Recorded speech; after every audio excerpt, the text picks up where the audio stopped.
ধৰ্ম অনুযায়ী আজি ৰথযাত্ৰাৰ প্ৰথম দিনৰ শুভাৰম্ভ আমাৰ ৩ নম্বৰ বালুচৰ পৰা ষ্টাৰ্ট হৈছে। গোটেই সনাতনী মানুহখিনি আজি ইয়াত একগোট হৈছে। সনাতনী হিচাপে আমাৰ হিন্দু ধৰ্মৰ যিখিনি পৰম্পৰা, এই পৰম্পৰা অনুযায়ী আজি ৰথযাত্ৰা সকলে ৰথ টানিবলৈ ইয়াত আহিছে। ইয়াতো মেলাও লাগিছে। ইয়াতে আপোনালোকে দেখা পাইছে কিমান মানুহ সমাগম হৈছে। আমি আগন্তুক দিনত সকলোৰে আমি মংগল কামনা কৰিছোঁ।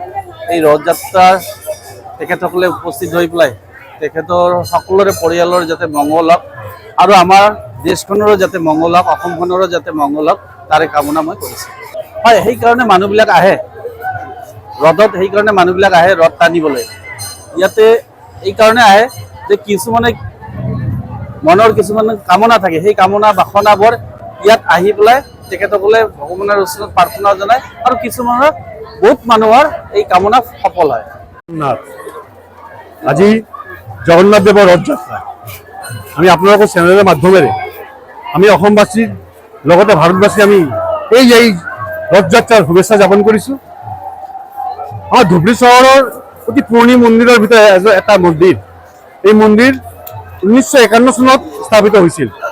সেইদিনৰ পৰা এই জগন্নাথ দেৱৰ ৰথযাত্ৰা এই মন্দিৰৰ পৰা জগন্নাথ দেৱে তেখেতৰ মাতৃ বাৰী যাত্ৰা কৰে। আপোনালোকে চাইছে এই জগন্নাথ দেৱৰ ৰথযাত্ৰাৰ আমাৰ ৩ নম্বৰ ৱাৰ্ডৰ এই যুগল কিশোৰ মন্দিৰ প্ৰাংগণৰ পৰা এই মেলাও আৰম্ভ হয়। আপোনালোকে চাইছে যে বিভিন্ন মানুহে, বিভিন্ন ভক্তবৃন্দ ৰাইজে ইয়াতে আহি উপস্থিত হৈছে জগন্নাথ দেৱৰ আশীৰ্বাদ ল'বৰ কাৰণে। আমি জগন্নাথ দেৱৰ ওচৰত প্ৰাৰ্থনা জনাইছোঁ যে জগন্নাথ দেৱে যাতে আমাৰ অসমৰ এবং ভাৰতবৰ্ষৰ ৰাইজক সুখ শান্তি আৰু সমৃদ্ধি কৰে।